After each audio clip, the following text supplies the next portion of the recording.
Few people truly pause to consider what genuinely happens within us as the years go by. Aging isn't just about wrinkles or grey hair. There's something deeper that quietly changes. Emotions mature, priorities shift, and somehow we begin to feel that life is preparing us for something beyond what the eyes can see. Edgar Cayce, known for his spiritual readings, spoke clearly about this phase as a turning point in the soul's journey. For him, aging wasn't an end, but the precise moment when the soul begins to free itself from the illusions of the physical world. This might seem strange at first, but consider, what if aging was, in fact, the process of remembering who you truly are? And what if the signs of time were reminders that we are closer to home than ever before? It's in this reflection that we begin to see aging in a different light. Cayce didn't view the body as separate from the soul. He said that the body does age, yes, but the soul remains active, learning, correcting errors from past lives, and preparing for what comes next. If you're listening to this now, perhaps it's because something within you wants to understand more. Take a moment and subscribe to the channel to continue exploring these truths that we weren't always told. If you enjoy the video, please give it a thumbs up so more people can discover these topics too. Knowing how to age isn't just a matter of health. It's also a spiritual one, because only those who view aging as a process of the soul are able to go through it with serenity, dignity, and purpose. And when we start to see life this way, everything changes. In Cayce's view, each phase of life has a specific role in spiritual evolution. Youth brings impulses, energy, and choices. Maturity teaches responsibility, boundaries, and deeper lessons. But it is in old age that something special happens. The soul begins to draw closer to its origin. This isn't about preparing for death, but about a return to what is essential. Cayce believed that in this phase, we are more sensitive to intuitions, more open to inner truths, and more capable of forgiveness. That's why so many older individuals report vivid dreams, encounters with departed loved ones, or an unexpected peace, even in the face of loss. The body may be more fragile, but the soul strengthens, and it is this strengthening that gives meaning to all that has been lived. But it's not always easy to accept these changes. Modern society values youth almost obsessively, making it seem as if aging means losing value. Cayce warned against this error. For him, ignoring the wisdom of the elderly was akin to cutting off one of the most important roots of our collective evolution. He said that older people carry deep records of learning within them, memories that are not just from this life, but from previous existences. Therefore, each line on a face might hide a story of centuries of overcoming. Each slow gesture might contain wisdom that transcends time. When we look at older people with this perspective, we don't see weakness, but continuity. We don't see the end, but the middle of a larger journey that neither began at the cradle nor ends at the grave. Cayce himself said that aging was a sacred process, and that the soul only finds peace when it learns to let go. But let go of what? Of vanities, of material attachments, of old conflicts that still weigh on the heart.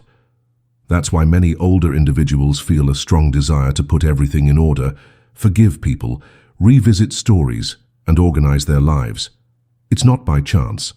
It's the soul preparing to take the next step. And this step, according to Cayce, should not be feared.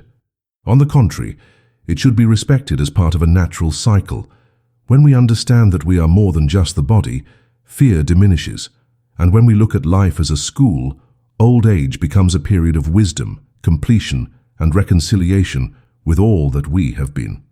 This reconciliation is one of the deepest parts of the soul's journey. As the years advance, we begin to understand that not everything needs to be resolved through action. Sometimes the answer lies in silence, acceptance, and understanding of time. Cayce said that the aging soul is like a living library. Every memory, every regret, every achievement, all a part of a greater learning. And this learning is not erased with death. It is carried forward, serving as a foundation for future experiences. This completely changes our view of life, because if everything has continuity, then nothing is wasted. Every pain, every love, every mistake is part of a construction that doesn't end here. And perhaps this is what most comforts those who have already lived so much. This idea of continuity is one of the cornerstones of Cayce's thought. He believed that the soul undergoes various incarnations to learn, evolve, and become more aware of its divine origin. This means that the challenges of aging, physical limitations, and even emotional pains are not punishments or curses, but essential parts of a larger learning process. For those who have already gone through so many phases of life, hearing this can bring relief, because it shows that we are not here by chance and that each phase has a well-defined purpose. Aging, then, is not a sign that time has run out, but that the soul is consolidating what it has learned. Therefore, this phase should not be lived with fear or resentment, but with attention and gratitude. After all, it is at the end of the road that one best sees the path traveled. But how do we recognize that we are truly evolving spiritually? According to Cayce, there's no need to follow complicated rituals or memorize pretty words. The soul gives clear signs that it is maturing. One of them is a detachment from control. When we accept that not everything depends on us, that time has its own intelligence, that is already evolution. Another sign is the willingness to understand instead of judging. Older people who become more patient, calmer, more reflective, are often manifesting a silent spiritual advancement. There doesn't need to be a grand enlightenment. Sometimes the greatest wisdom lies in that moment, when someone chooses silence instead of criticism, or in that instant, when one prefers to listen rather than impose one's own opinion. These small gestures say a lot about the state of the soul. Another important aspect Cayce mentioned was the power of the mind over the body. Even with advancing age, he said that the way we think directly influences our health, disposition, and well-being. This doesn't mean that simply thinking positive will prevent diseases, but rather that cultivating serene thoughts, maintaining faith, and seeking meaning in experiences has a real effect on the physical body. For Cayce, the body is a reflection of the spirit. Therefore, people who maintain a light spirit, even in the face of the difficulties of age, tend to age more gracefully. It's not about denying reality or hiding pain, but about choosing how we react to it. And this choice, made day after day, shapes the experience of aging with more dignity and inner peace. And it is at this point that Cayce introduced a concept that many overlook: conscious preparation for the soul's transition. He did not speak of death as an end, but as a change of state. For him, the soul leaves the body just as one sheds an old garment. Consciousness continues, but in a different form. This might sound strange at first glance, but for anyone who has lost loved ones and feels that they are still present in some way, this idea makes sense. The soul, according to Cayce, carries everything it has lived and continues its journey. That is why he said that old age should be a time of preparation, not of fear. A time to resolve loose ends, express feelings, leave instructions, but also to contemplate life with gratitude and to gradually let go of what no longer needs to be carried. Even so, many still resist the idea of death. This is natural. We have been taught to fear it, to see it as something dark and final, but Cayce insisted that death is just a passage, and that those who face it with serenity generally live their last years more fully. When we understand that the soul does not extinguish, but merely moves on, the end of life is not so frightening. It becomes, in fact, a new beginning. This does not eliminate the pain of parting, nor does it replace the longing. But it brings a different kind of hope, one that does not depend on logical explanations, but on a deep intuition that says, there is still more after this. And this silent certainty is what allows us to age with our heads held high and our hearts at peace, even in the face of what seems unknown. The curious thing is that, according to Cayce, many older people have spontaneous spiritual experiences without even realizing it. A memory that surfaces out of nowhere, a dream about someone who has passed away, a feeling of déjà vu, or even that sense of being protected in difficult moments. For him, this wasn't imagination. It was the soul connecting with other levels of reality, precisely because the veil between worlds becomes thinner with age. The body wears down, yes, but the soul begins to see more clearly. And perhaps that is why many older people become more introspective, more attuned to silence, more attentive to the invisible. It's not isolation, it's sensitivity. It's as if, in aging, the the soul finally finds space to express itself with greater freedom. This freedom of the soul in old age doesn't mean everything becomes easier. Cayce acknowledged that aging brings real challenges, physical pains, emotional losses, and daily limitations. But he also said that it is precisely in these challenges that the greatest moments of inner growth emerge. When the body no longer responds as it once did, the soul is called to take on a more active role. Patience becomes an essential virtue. Acceptance turns into a form of wisdom. And simplicity, often forced by circumstances, reveals what is truly valuable. Letting go of chasing what doesn't matter frees up energy for what truly counts. Genuine friendships, quality time, small gestures of affection. Old age, according to Cayce, is the time to refine life, to make it cleaner and more meaningful. For many people, this phase is also marked by reconciliations. Cayce spoke of aging bringing to the surface all that was unresolved, old conflicts, unaddressed guilt, estrangements that still hurt. None of this returns by chance. According to him, the soul seeks to resolve what was left pending because it knows on some level that it is time to cleanse the heart. That's why many older individuals feel a sudden urge to reach out to family members, write letters, ask for forgiveness, or simply talk about topics they never managed to address before. This is part of the spiritual journey. It's not weakness, it's strength. The mature soul knows that time is too precious to be spent on old grievances. And by releasing this burden, the soul better prepares for the next steps that await it beyond this life. Another point Cayce emphasized was the value of sharing what one has learned. Old age is not only a phase of harvesting, but also of sowing. Even without realizing it, many older people become silent masters. By telling stories, advising younger generations, or simply demonstrating calmness in crises, they transmit profound lessons. There's no need for a classroom. Simply living with dignity and consistency is enough. Every conscious choice, every kind word, every example of perseverance leaves its mark on those around them.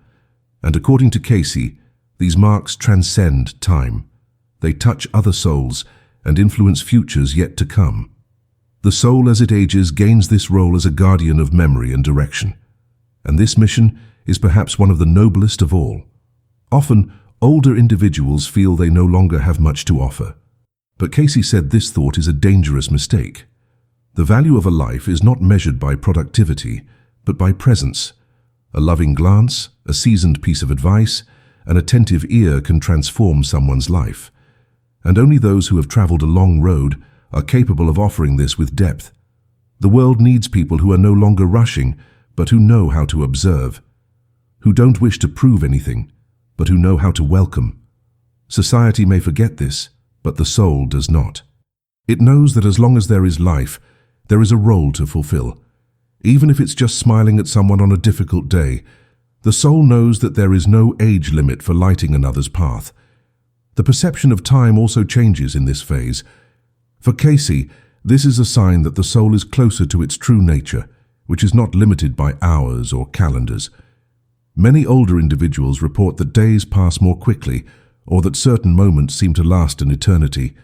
This happens because consciousness begins to detach itself from the rigidity of physical time. It's as if the soul is already training to live outside the clock. And this is not something frightening. On the contrary, it can be an opportunity to live more intensely, prioritizing what truly matters. When time stops being an enemy and becomes a companion, aging gains another meaning. And each day begins to be lived as a gift, not as a countdown. What Cayce ultimately proposes to us is a profound shift in perspective. Instead of fearing aging, he invites us to accept it as a natural part of a larger cycle. There's nothing wrong with growing old. The error lies in resisting the process as if it were a flaw.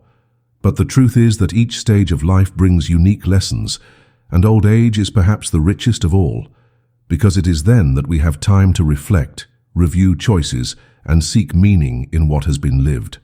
It is also then that the soul, freer than ever, can finally listen to itself. And by listening to this inner voice attentively, many answers arrive, some simple, others surprising, but all with a common goal: to prepare the soul to continue its journey with clarity, peace, and gratitude. This silent preparation isn't always perceived by those on the outside. Many see older individuals simply as someone who has lived what they had to live, without noticing that within there is a soul in motion. Cayce said that the final years of life are just as important as the first. While childhood is marked by discoveries and growth, old age is marked by synthesis and transcendence. It's no longer about acquiring, but about understanding.